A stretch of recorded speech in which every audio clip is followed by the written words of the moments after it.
Olá, concurseiro! Estas são as notícias de 06 de janeiro de 2026.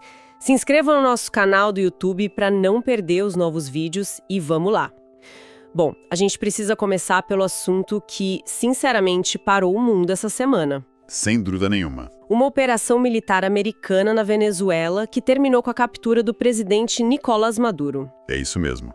Ele foi levado para os Estados Unidos e de lá, de um tribunal em Nova York, já se declarou prisioneiro de guerra. Enquanto isso, em Caracas, quem assumiu inteiramente foi a vice, Delcy Rodrigues, e com o apoio dos militares, o que é um detalhe crucial. Parece um roteiro de filme. Um roteiro bem complexo e, assim, com consequências ainda imprevisíveis. A posse da Delcy Rodrigues, com esse aval das Forças Armadas, é um movimento muito calculado, sabe? Calculado como? Sem a figura do Maduro. Eles precisam, a todo custo, evitar a imagem de um colapso, de um vácuo de poder. Manter a estrutura funcionando. É uma manobra de sobrevivência política em tempo real. Certo, mas vamos direto ao ponto que parece quase surreal. Fontes do New York Times dizem que a causa imediata, o estopim da operação, foram as dancinhas do Maduro em redes sociais. Pois é. Que teriam sido vistas como provocação pela Casa Branca. Isso só é absurdo. Tem que ter algo muito maior por trás, não é possível. Com certeza. Assim, a história das dancinhas funciona como uma justificativa, talvez para consumo público. Mas a engrenagem que move essa ação é muito mais profunda e antiga. E qual seria essa engrenagem? Estamos falando da geopolítica do petróleo. Não dá para esquecer que a Venezuela está sentada sobre uma das maiores reservas de petróleo do mundo. Para uma potência como os Estados Unidos, garantir influência ou até o controle sobre essa fonte de energia é um objetivo estratégico. Isso atravessa décadas, atravessa governos. Então, é menos sobre as provocações do Maduro e mais sobre o controle de um recurso que é vital. E talvez até negar esse recurso para adversários, como a China, que tem interesses fortes ali na região. Exatamente, você tocou no ponto nevrálgico da questão. Num mundo de competição acirrada por recursos, controlar o petróleo venezuelano não é só sobre abastecer o próprio mercado. É também sobre tirar uma peça-chave do tabuleiro de rivais geopolíticos. Entendi. E a decisão do presidente Trump de ignorar o Tribunal de Haia e julgar o Maduro em solo americano, sob as leis americanas, só reforça essa lógica de poder. Isso é uma jogada de força tremenda. O que significa, na prática, essa decisão de ignorar uma corte internacional como a Haia? Significa que a gente está vendo em ação um conceito fascinante e francamente um pouco assustador, que é o lawfare. Lawfare. A ideia de que uma ação judicial pode ser tão potente quanto uma ação militar. O campo de batalha aqui não é mais uma selva ou uma cidade. É uma sala de tribunal em Nova York. Isso borra completamente as fronteiras entre justiça e guerra. É um conceito que o pessoal precisa ficar muito atento. Isso é cara de prova. É a instrumentalização do sistema legal para atingir objetivos geopolíticos. Pura e simples. É um pensamento que chega a ser arrepiante. E o mundo? Como o mundo reagiu a isso tudo? Qual foi o impacto imediato lá na ONU, por exemplo? A reação foi de alta voltagem. Na reunião de emergência do Conselho de Segurança, o clima era de confronto total.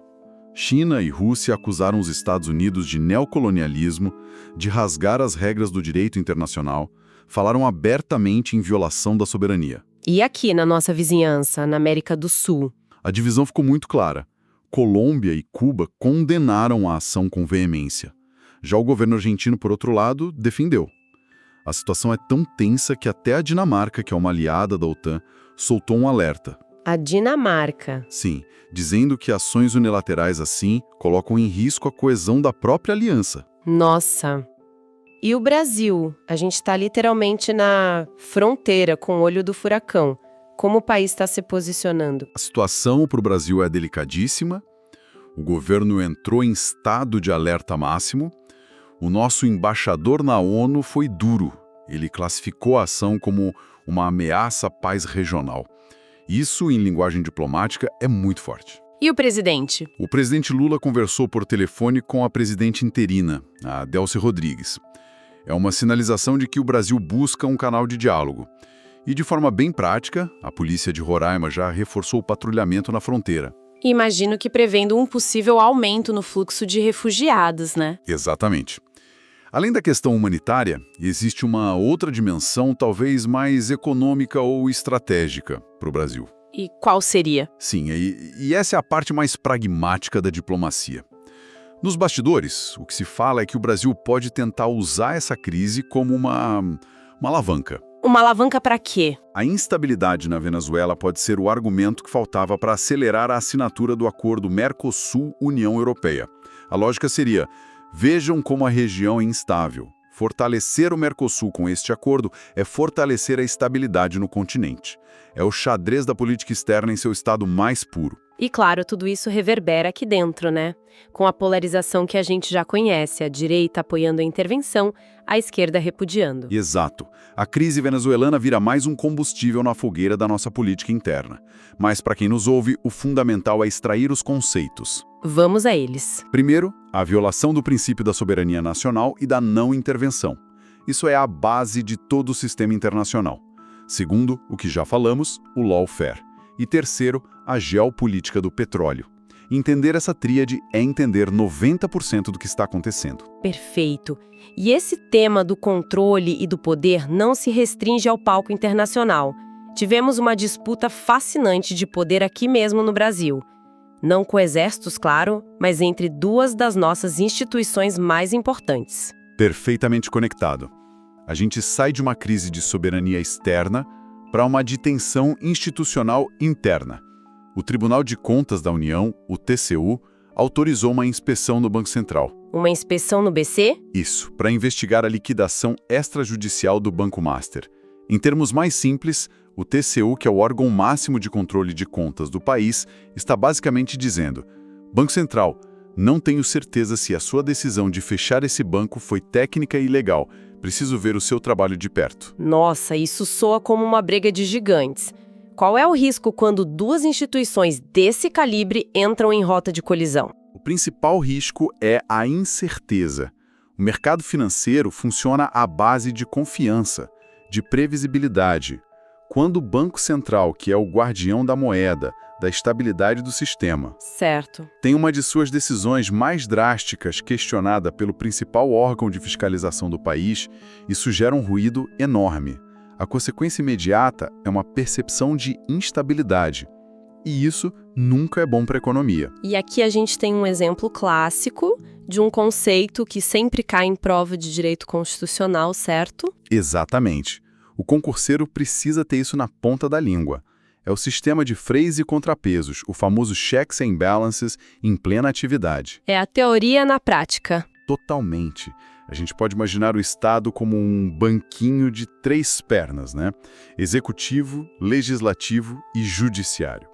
O TCU, que atua como os olhos do legislativo, está essencialmente dando um toque no ombro do Banco Central, que é ligado ao executivo, e dizendo: espere um pouco, vamos conferir isso aí? É o sistema funcionando para impedir que qualquer poder se torne absoluto. Fantástica analogia. E ainda na economia, tivemos duas notícias que afetam diretamente o bolso do cidadão, mas de formas completamente opostas. Pois é. De um lado, a passagem de ônibus em São Paulo sobe 6%. Do outro, o governo libera o calendário do saque aniversário do FGTS. É o retrato perfeito da pressão econômica sobre o trabalhador. O aumento da passagem é um reajuste de custos que reflete a pressão inflacionária sobre as empresas de transporte. É a realidade batendo na porta. E o FGTS? Já a liberação do FGTS é uma política de governo.